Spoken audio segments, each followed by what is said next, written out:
NOAA's own data shows that global climate has cooled over 10 years. 23 June 2015. Data from the U.S. Climate Reference Network, USCRN, developed by the National Oceanic and Atmospheric Administration, NOAA, shows that the United States has undergone a cooling trend over the last decade. This data contradicts a recently released report from a group of authors affiliated with NOAA and National Centers for Environmental Information (NCE) that attempted to refute previous studies indicating that there had been a hiatus in global warming. Anthony Watts, a former broadcast meteorologist and publisher of the science blog What's Up With That?, compiled NOAA/USCRN data to use the agency's own statistics to refute the recent report, possible artifacts of data biases in the recent global surface warming hiatus, by NOAA researchers claiming there has been no 15-year hiatus in global warming. Newly corrected and updated global surface temperature data from NOAA's National Centers for Environmental Information do not support the notion of a global warming hiatus, wrote the NOAA scientists in their report. In that report, NOAA's team of authors disputed the results of the Intergovernmental Panel on Climate Change (IPCC) fifth assessment report that had concluded that the global surface temperature has shown a much smaller increasing linear trend over the past 15 years, 1998 to 2012, than over the past 30 to 60 years. In his June 14 article, Watts referred to that same NOAA/NCE report, authored by a team led by Thomas R. Carl, the director of the NOAA's National Climatic Data Center, that we also mentioned in a June 5 article.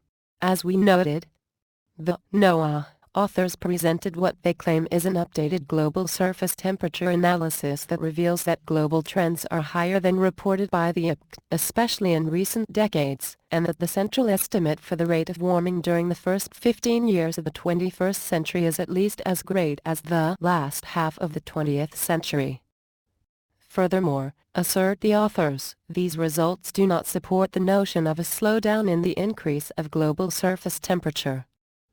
In an earlier blog on June 4, Watts co-authored a piece with Bob Tisdale, who is his own blog, Climate Observations, that noted that to manufacture warming during the hiatus, NOAA adjusted the pre-hiatus data downward. If we subtract the old data from the new data, we can see that that is exactly what NOAA did. It is the same story all over again. The adjustments go towards cooling the past and thus increasing the slope of temperature rise, Tisdale and Watts added. Their intent and methods are so obvious they are laughable. For his June 14 article, Watts plotted the USCRN data on a graph and concluded, clearly, a pause or hiatus exists in this most pristine climate data. In fact, a very slight cooling trend appears. The assertions made in the NOAA report were also called into question by Dr. Judith Curry, former chair of the School of Earth and Atmospheric Sciences at the Georgia Institute of Technology, who wrote, "My bottom-line assessment of the NOAA report is this. I think that uncertainties in global surface temperature anomalies is substantially understated. The surface temperature data sets that I have confidence in are the UK group and also Berkeley Earth. This short paper in Science is not adequate to explain and explore the very large changes that have been made to the NOAA dataset. The global surface temperature datasets are clearly a moving target. So while I am sure this latest analysis from NOAA will be regarded as politically useful for the Obama administration, I don't regard it as a particularly useful contribution to our scientific understanding of what is going on." What's up with that? Published another article on June 4 that was critical of the NOAA report, denying that there has been a hiatus on global warming. It was co-authored by three respected experts in the field of climate science: Patrick J. Michaels, a senior fellow in environmental studies at the Cato Institute and a former research professor of environmental sciences at the University of Virginia; Richard S. Lindzen, an atmospheric physicist, known for his work in the dynamics of the middle atmosphere, atmospheric tides, and ozone photochemistry; and Paul C. Knappenberger, the assistant director of the Center for the Study of Science at the Cato Institute, who spent 10 years with the Virginia State Climatology Office and 15 years as the research coordinator for New Hope Environmental Services, Inc. The trio of climate experts wrote, in part. A new paper published today by Science, from Thomas Carl and several co-authors, that removes the hiatus in global warming prompts many serious scientific questions.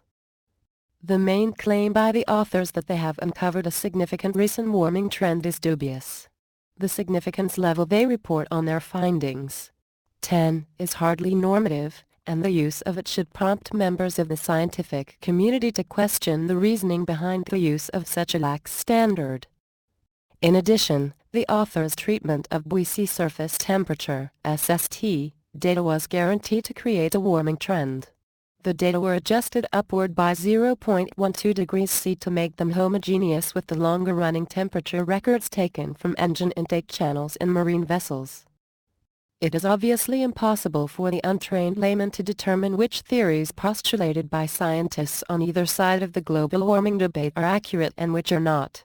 However, one thing is certain: there is enough disagreement among credible scientists to cast serious doubt on the assertion that we are in a period of catastrophic global warming, and furthermore, that such warming, if it exists at all, is caused by anthropogenic, human, carbon dioxide emissions.